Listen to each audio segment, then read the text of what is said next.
Sadnam, we are Jen and Ramtin from Heart Center Revolution. Our intention with this podcast is to share the best of Kundalini Yoga and conscious living with you so you can live a more heart-centered life.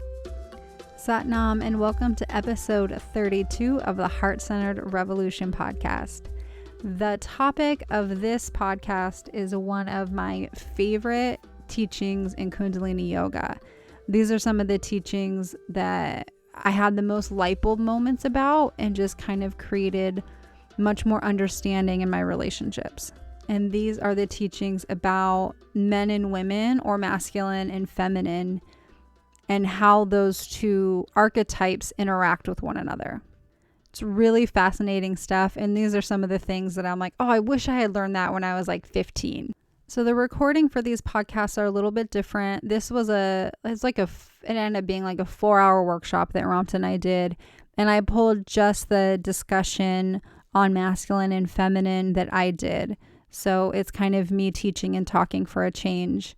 And it was the first time we taught this workshop. And so I can tell as I listen back that I was nervous. And so I'm like, go through a lot of information really quickly. So this might be one that you want to listen to a couple times, because I kind of just skate through a bunch of really helpful information. But listening back, maybe we'll revisit some of these topics in a little bit more depth.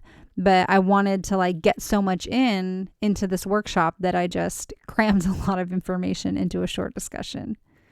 So after the discussion on masculine and feminine energies in a relationship, then we transition to our meditation for the day. So today we're doing Satali Pranayam. And this meditation gives you power, strength, and vitality.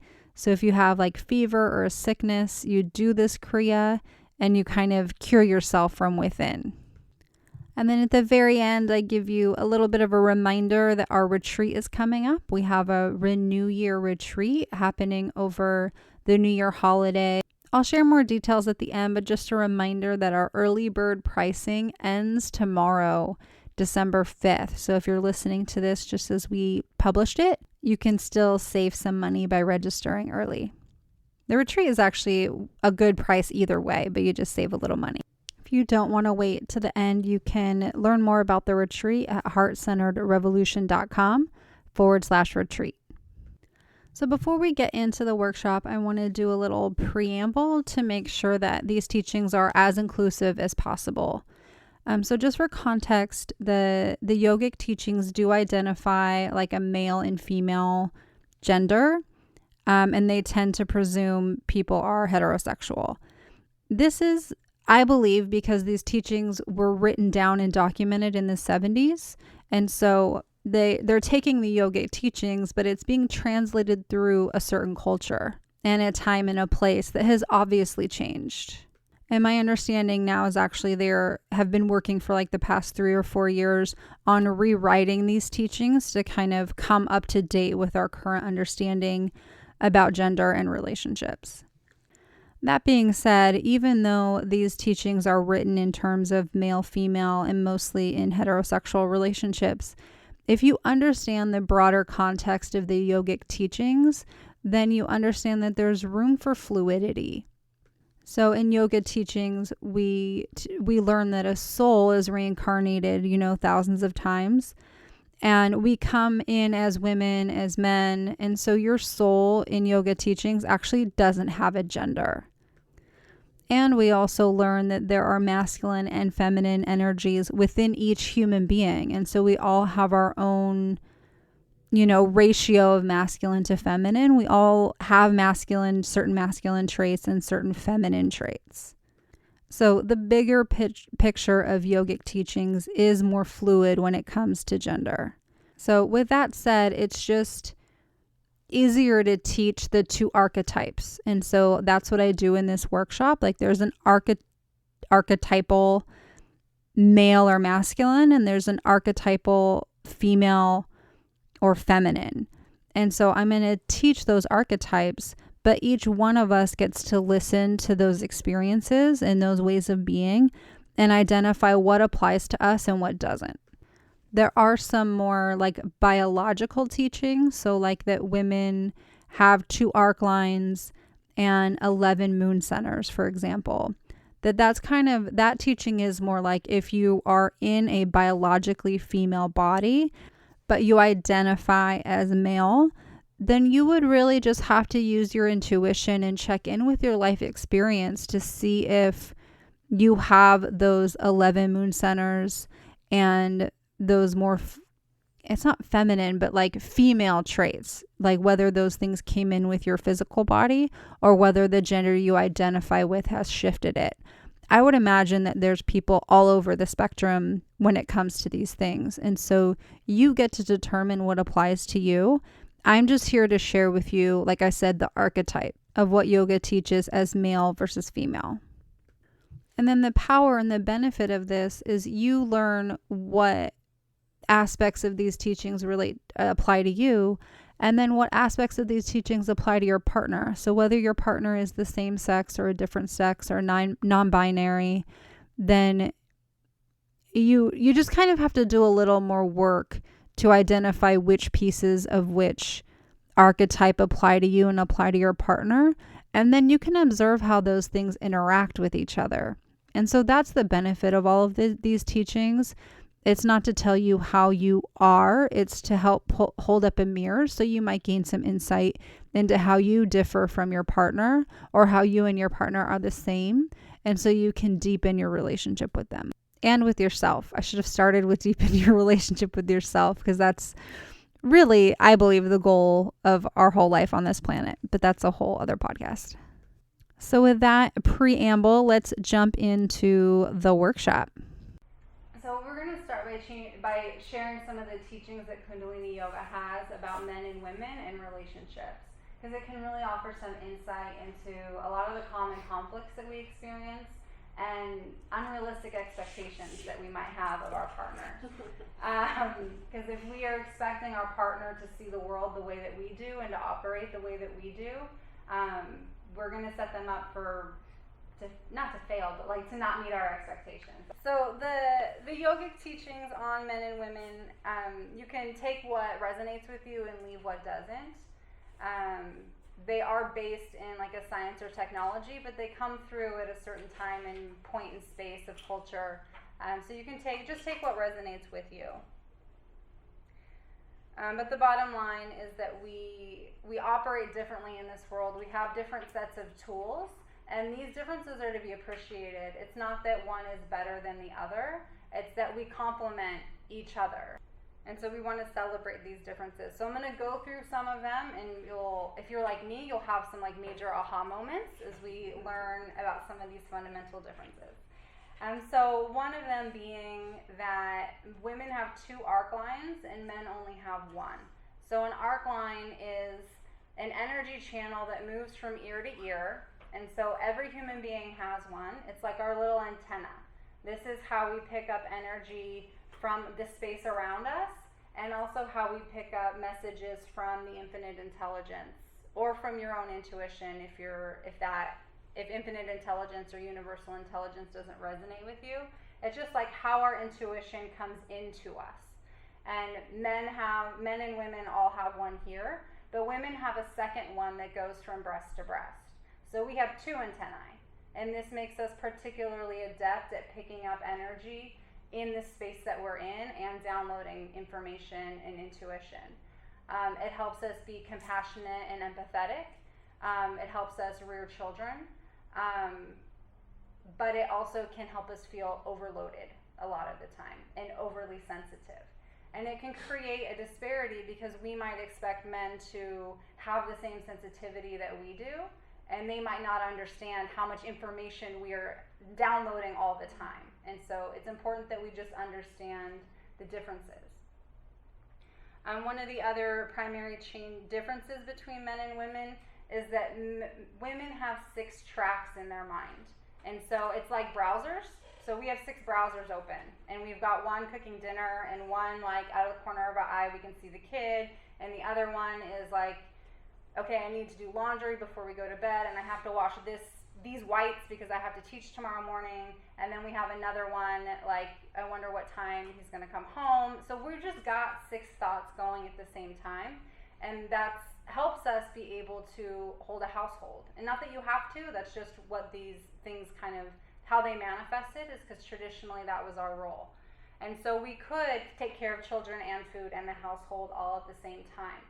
And so men have one track, very focused, right? So good for getting tasks done and for hunting. Because it's not good if you're in the middle of the wilderness trying to catch food if you're also worrying about what's going on somewhere else. It's more effective if you have like a one track mind in different sense, but like one track open. And again, one is not better than the worst, so better or worse. So having 6 tracks again helps us multitask, but it also can burn us out. If we've got them all running all the time, especially if they're all running like, pardon my French, but like bullshit programming, or running like, I'm not good enough, am I doing this right? If you've got 6 tracks of those open, like you are just depleting yourself.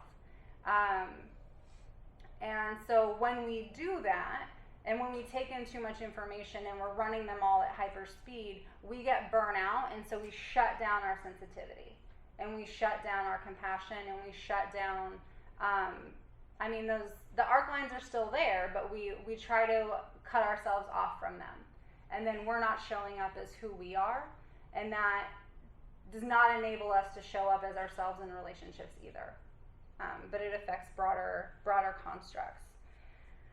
So women having multi-tracks, we think in ideas, and so we're processing a lot of things, and men think in terms of problems and solving problems. So a perfect example is a woman might be thinking like, oh, it might be nice one day to, I don't know, paint the garage.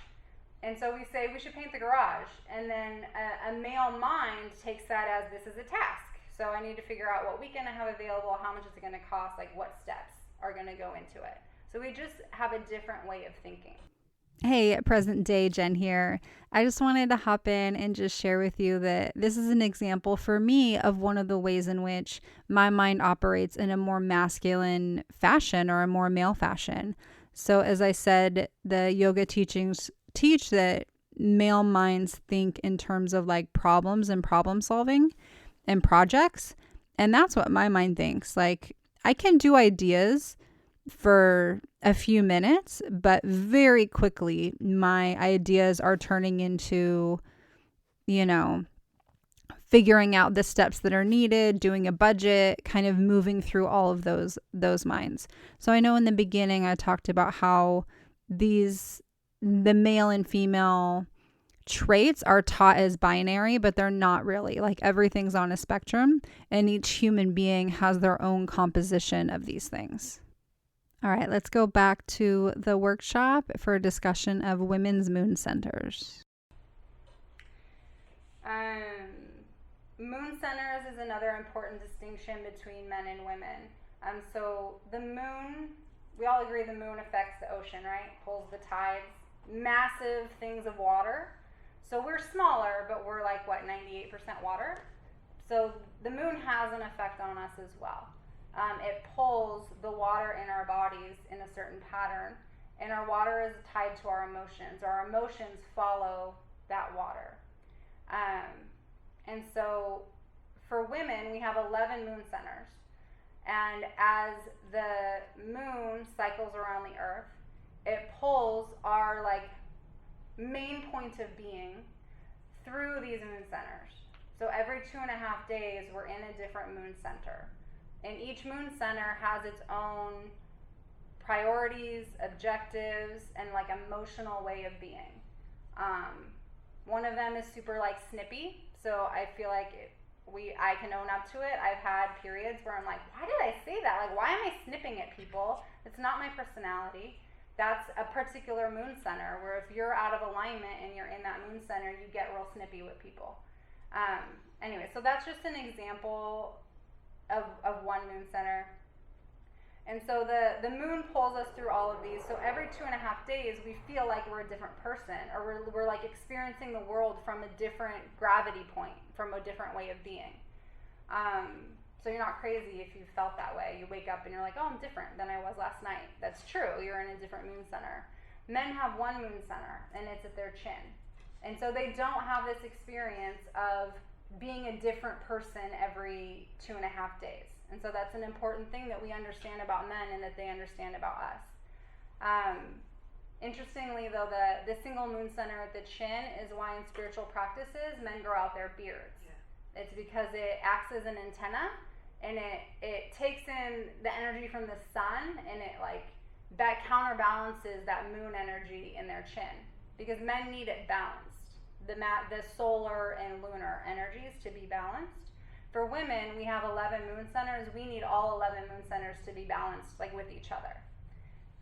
But that's a whole separate workshop. It's fascinating, though, if you're interested in that. There's a really good book out there about it. But for our purposes, it's just important to note that we have these cycles and these shifts, and that men don't. And so one's not better or worse. It's just an understanding. There's another thing that men and women have that's more of a parallel structure, and that's that we both have polarities. And so as women, we have this identity, this way of being as a woman. So my individuality, my personality, my needs, I get tired, I can be selfish, I have things that I need as a human being, as Jen Parvasi. But we also have this other archetype or role that we play as a mother. And so whether you have children or never plan to have children isn't the point. It's this capacity for creativity, for nurturing. It's that capacity to, if a car falls on your baby, you can lift up a car to get your baby out. And so, I don't know why that made me emotional. I'll have to figure out what moon center I'm in. It's making me cry. But anyway, so as women, we have this polarity between our individual needs and this role that we play as nurturer, goddess, whatever. It's big shoes to fill. And it's important that in our life that we balance those two, that we embrace them both. And in some periods in our life, we lean more heavily on one than the other. So in grad school, I had to lean more on being a woman than my mother nurturing nature. When we start a family, I imagine I'll lean to the other side. But it's important to embrace both, because if you neglect either, then you're not experiencing your whole self as a woman. And men have a very similar parallel polarity, they call it, of the individual man. And so it's the bachelor, that's my word. I'm trying to find a better way to say it, but it's that individual bachelor, that need for freedom, to not be tied down, to not have commitment. So even when men are in a committed relationship, they still have that need. And it's important that as women that we understand that. And it is not a reflection of us or of the relationship, it's a reflection of this polarity. Men have a similar polarity of the man who needs some freedom, lack of responsibility, they need their man cave, they need their boy time, or man time, sorry.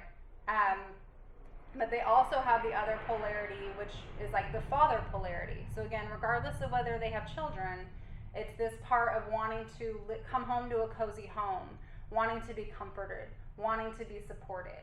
And so they have a polarity as well.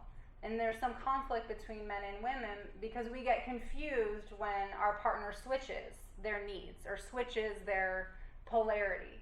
Whereas a woman one day might be willing to sacrifice everything in order to make the household work, and the next day might be I need some help, I can't do this, or feel they're gonna break down, or do some self-care. That's a terrible example, but you know what I mean.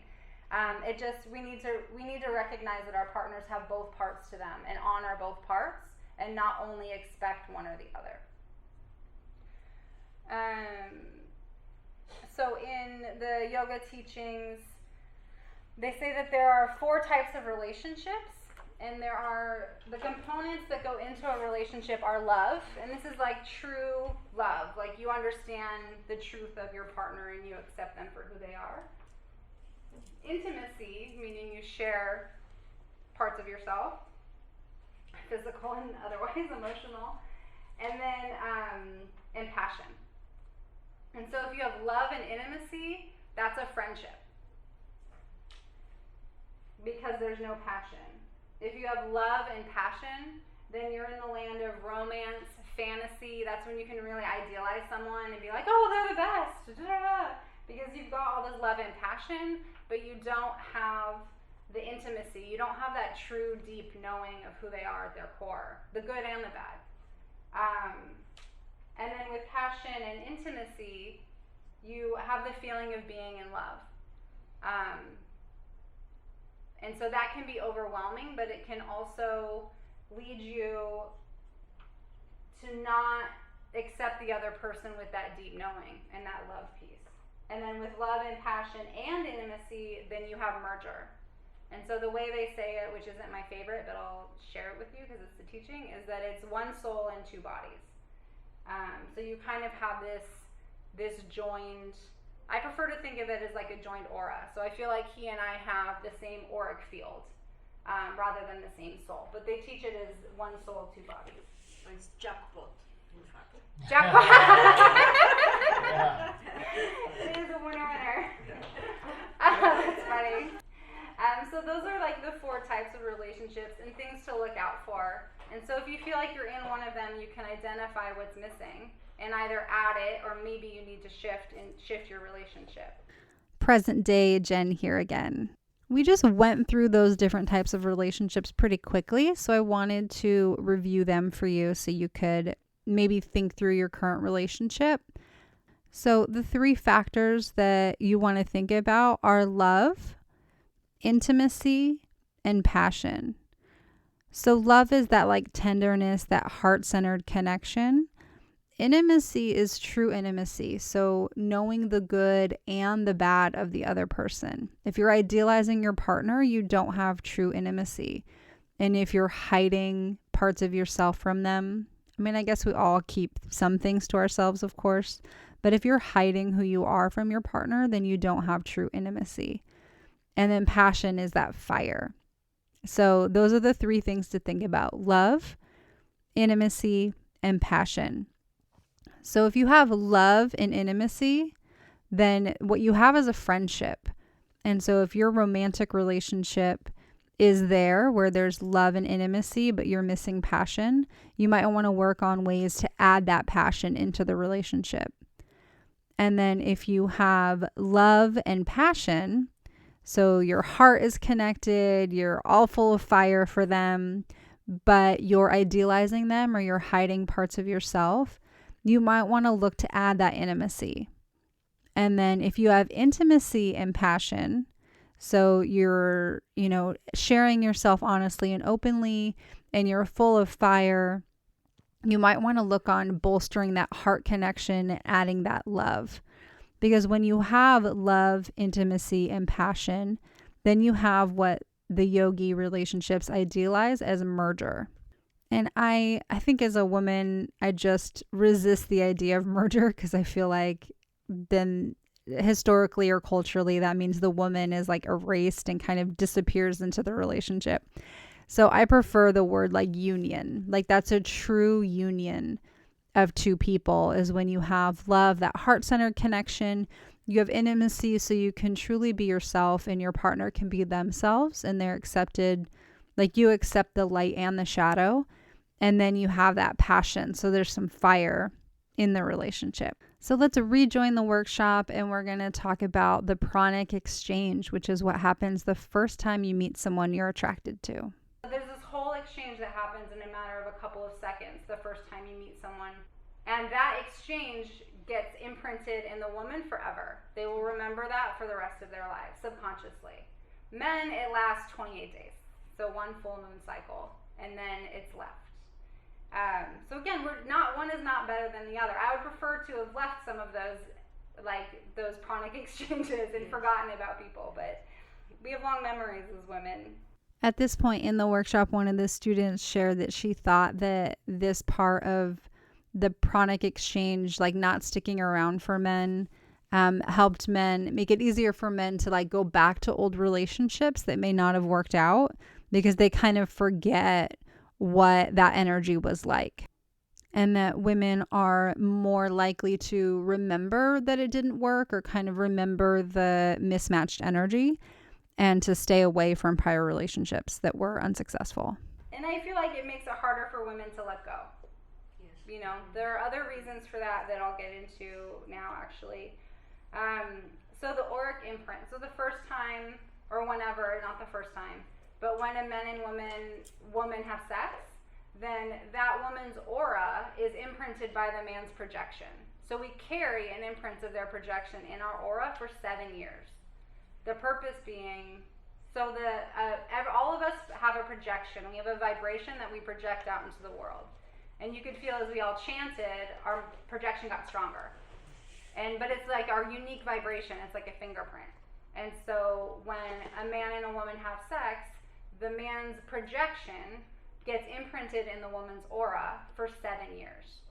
And the purpose being, if that woman gets pregnant and has that man's child, that imprint is there. It's like it's part of the child rearing process. That man can be present, even if physically he's not present. There's like a presence there. So back in the day, it wasn't as much of an issue. And so what happens is in modern times, women often have multiple partners. And I'm not making a judgment. It's just a fact that then you get imprinted with the projection of all of the partners that you've had, and it clouds up your auric field. And it makes it hard to be intuitive, and it muddies up your projection out. It gets a little muddy is the exact right word, because your auric field is now cluttered with other people's projection. So you can, the meditation Kirtan Kriya is good for clearing that. And that's why it's recommended in the yogic teachings to have commitment be a precursor to a sexual relationship. It's not being prude or frigid. Most yogis actually aren't. It's more about the energetic exchange, particularly for the woman. It's a big deal because you're taking on a lot, more than just like that encounter. It affects you later. Present day Jen here again. So this idea of the auric imprint is cause for much conversation within the yoga community. I think even as we were continuing this conversation, one of the students in the classroom was like, that sucks, and was kind of talking about like how it feels unfair that, you know, the male female experience of sex is literally energetically a different experience. And like these are some of the teachings, the pranic exchange and the auric imprint are some of the things that when I learned, I wished I had been taught as a teenager, so that I could have a deeper understanding of like the energetic and emotional interaction that occurs between myself and another human being, particularly as a female, like all the sensitivities that I have. This information is just so valuable to have so that you can make educated choices. It's not about not sleeping with someone that you want to sleep with. It's about making educated choices. And is that an energy? Is that a projection that you want to carry with you in your aura? And this is not like a moral discussion about what's morally right and wrong. So if hearing about this, you're like, oh no, like I've got some projections I want to release. No worries. Like you're perfectly where you're supposed to be. Every choice you've ever made is part of your personal growth, your karma or your dharma. So you're either living your purpose or you're learning lessons that will get you on purpose. And so there's no need for shame or guilt or anything like that. But if these teachings are resonating with you and you want to take steps to release those projections in your aura more quickly, the meditation to do that is Kirtan Kriya. And we have a great resource to learn how to do Kirtan Kriya. If you go to heartcenteredrevolution.com/Kirtan Kriya, it's KirtanKriwa. heartcenteredrevolution.com/Kirtan Kriya. So that page gives you the benefits and like written instructions, but there's also a link to sign up for a free 10-day meditation where every day for 10 days you get a video leading you through Kirtan Kriya. So if you practice that regularly, it'll help clear your aura right up. So that is it for our discussion part of this episode. We'll now transition to our meditation. So the meditation we're going to do today is called Sitali Pranayam. And so this one is it gives you power, strength, and vitality. And Yogi Bhajan said that if you're in a position or in a situation that's aggressive, or if you're feeling aggressive, this is a great pranayama to give you an edge over the situation. And so we will get started. Bring yourself into your comfortable seat. Elongate your spine, sitting up nice and tall. Open the heart center. Roll those shoulders up, back, and down. Crown of the head comes up tall. We're going to go ahead and close our eyes. Tuck that chin back very gently so that you can feel the space at the back of the neck. And then we'll begin with a couple long, deep breaths. Inhaling, filling up the belly, the ribs, and the chest. Exhaling, chest, ribs, and belly. This is all through the nose. Inhaling, belly, ribs, and chest. Exhaling, chest, ribs, and belly. Beautiful. So the meditation today, the Satali Pranayama, we're actually going to inhale through our mouth. Many of the pranayama practices that we do, you inhale and exhale through the nose. And so inhaling through the mouth is just another technique to use. And we're also going to inhale through a rolled tongue. So it's kind of like the taco tongue that kids make. So you roll your tongue and stick it out just a little bit so that the tip of your tongue is out of your mouth, but most of it is in your mouth. This will require you to kind of pucker your lips a little bit. And then with that rolled tongue, gently or just slightly pushed out of your mouth with your mouth puckered a little, you're going to inhale over that tongue. And then you're going to exhale out your nose. So we're still doing full inhales and exhales. We're just inhaling over that curled taco tongue.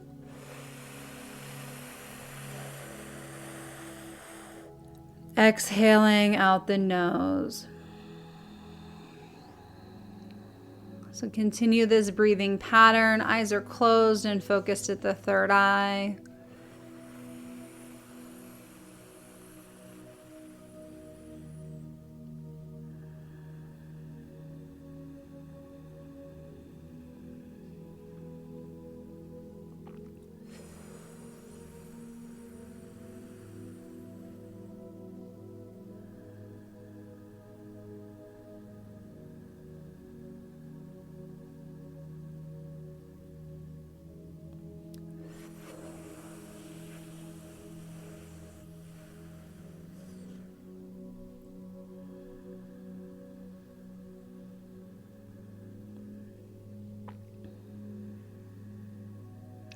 Inhaling deeply over the tongue.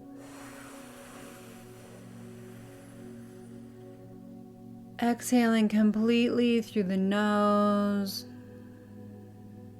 You want to avoid any whistling sound. So if your inhale is whistling, adjust your tongue position.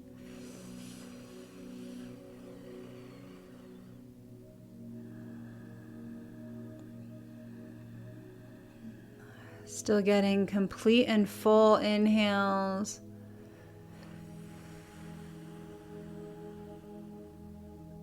And complete exhale.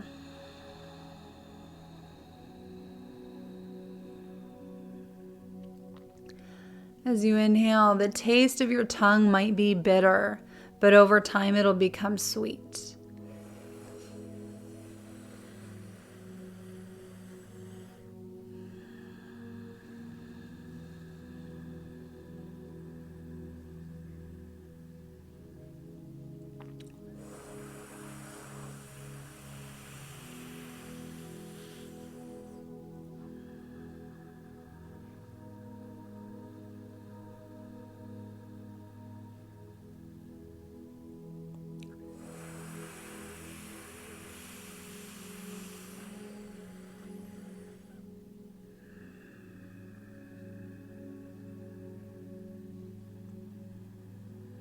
Focusing those eyes at the third eye, we'll take 2 more. Inhaling over curled tongue.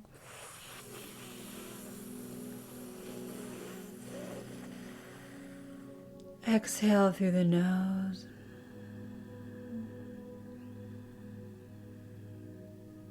Last one, inhale.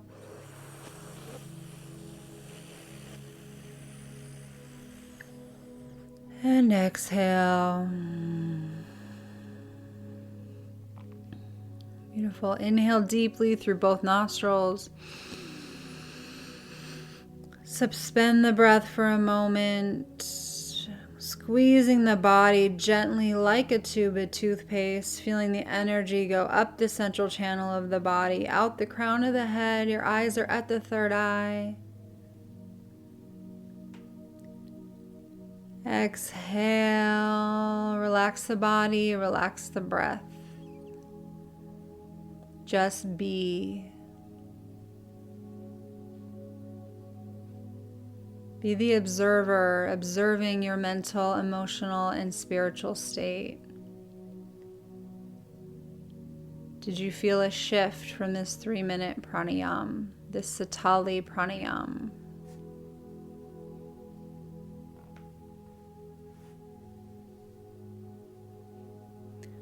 It says that this pranayama gives you power, strength, and vitality. Whenever you get a fever, sickness, or discomfort, you should do this pranayama. It is the cure from within. Go ahead and blink open your eyes. Get grounded in the space where you're in right now. Beautiful. So that is it for episode 32 of the Heart-Centered Revolution podcast. I do want to remind you we have our Renew Year retreat coming up at the end of this year. So it starts December 28th, 2019. And this retreat I'm so excited about. I'm excited just to be there. Like, this is exactly how I want to spend, the New Year transition, is just in conscious community, building connection. So we created this retreat specifically to help you clear your mind, body, and spirit for the new year. So we're going to do teachings and practices and food to help you release emotions that are stored in your body and in your mind, release thoughts and beliefs that are holding you back. We're going to connect with our true selves, or our Sat Nam. We're going to really relax and rejuvenate our nervous systems. We're going to practice quieting our mind so we can tune into our heart and our intuition. We are going to chant our hearts out and eat really light, delicious food so we can raise our vibration. We are going to learn to tune into our body and our intuition, and we are going to set inspired intentions for 2020. Intentions that will serve your soul and uplift the people around you. And to do all of this, Ramtin and I are going to guide you through daily Kundalini yoga and meditation practices in the morning. We're going to do daily gong baths. In the evening, we're going to do combinations of like meditations and then guided visualizations and practices. We're also going to have downtime so that you can journal, integrate, go for hikes, do whatever you feel called to do. Like, how good it feels after like one yoga class. Imagine practicing yoga, a full practice every day, and then a meditative practice in the evening, and just to have a gong bath every day. But even though we're going to be practicing regularly, the beauty of Kundalini yoga is that all different levels of experience can practice together. And so we have people already coming that are pretty new to Kundalini, and we have people coming that are teachers, and everyone can practice together and kind of get what they need out of the experience. So early bird pricing ends December 5th. And so that's the day after I'm publishing this episode. And so if you can catch early bird pricing and you come with a friend or a partner, like if you guys are able to share a queen bed in a private room, this retreat, which is 5 days and 4 nights, including accommodations and food, costs less than $800. That is the best value I've ever seen for a retreat. And the reason we were able to do that is we got a great deal on the house, And we're partnering with a nutritionist, so we don't have to pay like the extra for catering. We're able to just pay food cost and pass that savings on to you. So even after the early bird pricing ends, it's still a good value. But if you are interested and you want to take advantage of those savings, then you'll need to sign up before or on December 5th. So the website to sign up is heartcenteredrevolution.com/retreat. RETREAT. If you have any questions, you can email me at jen@heartcenteredrevolution.com and I'll get back to you. If you still want to hear more, there's a video on that page where Heather, the nutritionist, and I talk about kind of how this retreat came into being. So that's again at heartcenteredrevolution.com/retreat.